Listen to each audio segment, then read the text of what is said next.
In a sense, this is the inventory. The big picture here, of course, I might as well state that up front. The big picture, we're told that with unaffordable ownership in this region, the rental solution is the way we have to go, which is understandable. And the city has plans to build rental. But the rental that the city has built in the last 5 years or so have been very, very expensive, whereas these are actually pretty affordable. There were 2 stores there. One was a drugstore, the other McGee Grocery when I first moved here. Right next to them on the same block was another apartment building, sort of like this one.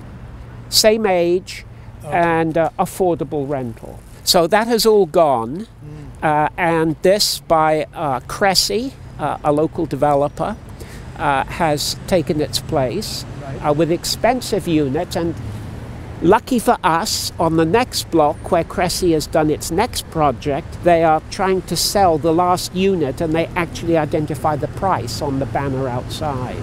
Affordable rental is replaced by expensive condos. Yeah, right. I mean, that is the long told story of gentrification, going back to Kitts and the West End around 1970.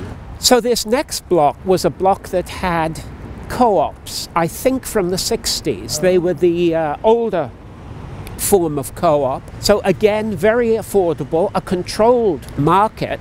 And the developer was obviously pleased with the success of this first project, so assembled this whole block as well.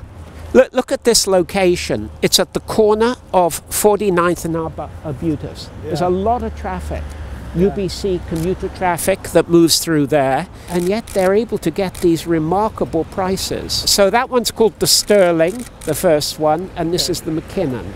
This really is the pièce de résistance across the street. We have a whole block of 1, 2, 3, 4 buildings. I don't know how many households there are, but somewhere between 60 and 100. They have been assembled and bought bit by bit. It's taken some years to do it, but now they've all been acquired. And we can see, we'll go and look at the development permit, which identifies the site and what will take its place.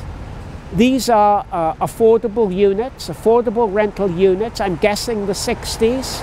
My daughter and her husband and baby had a unit here, a good sized 1-bedroom, which was well maintained for $1,100 a month. Now, of course, all these people are going to be displaced. They're going to be displaced into a housing market which has under 1% vacancy rate. So where are they going to go? The city apparently is going to help to house them, but when the vacancy rate is insignificant, I'm not quite sure what success they will have. And here's the developer's logo, Homes Inspired by Life. Tenants may be eligible for assistance. Why is it happening so suddenly? Does the Greenway have any role to play? There's an amenity here that wasn't here before, which adds to the value of these locations. The zoning would only say multifamily at a certain density and probably a certain height. But it wouldn't say whether it was owned or rented.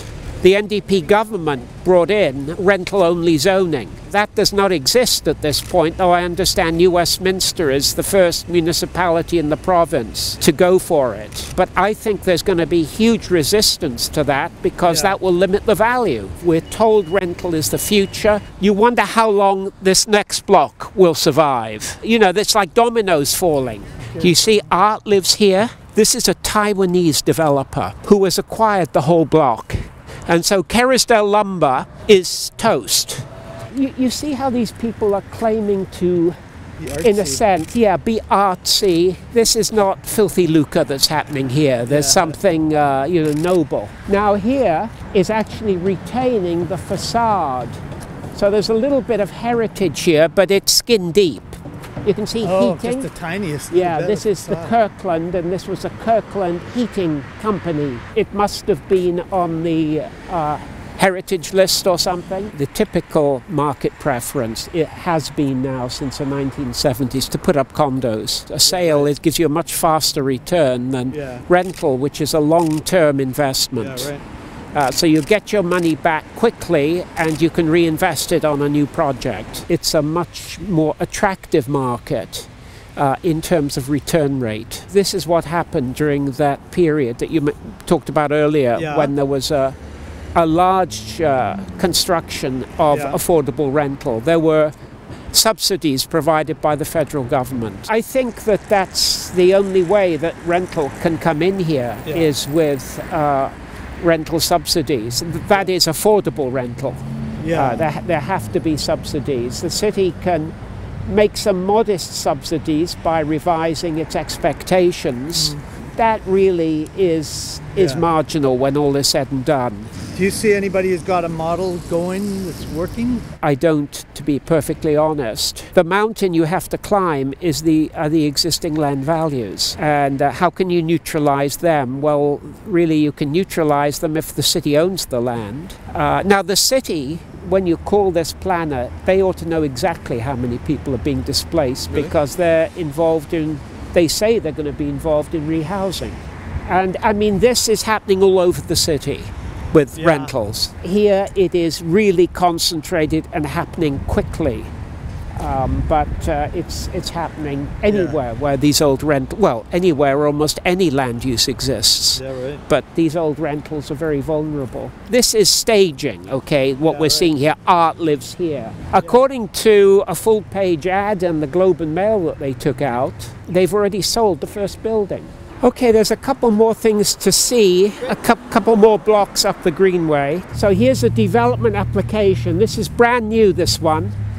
So presumably that applies to all of these.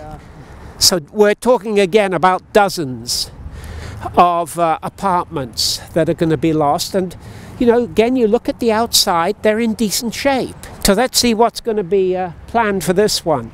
So they're putting 47 units on this one. I think they're both called the Shaughnessy, so it's a common ownership. This is the city planner, who is in charge of this one. 6020 6060 East Boulevard. Right. And that's the artist's impression. I mean, I like the idea of the Greenway, right?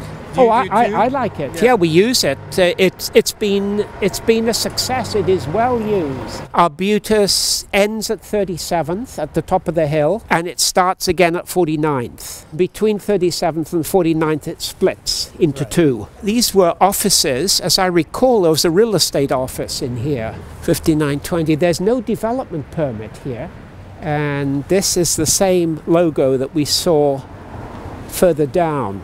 Homes inspired by life. I mean, this would be quite something if they're now actually pulling down condos.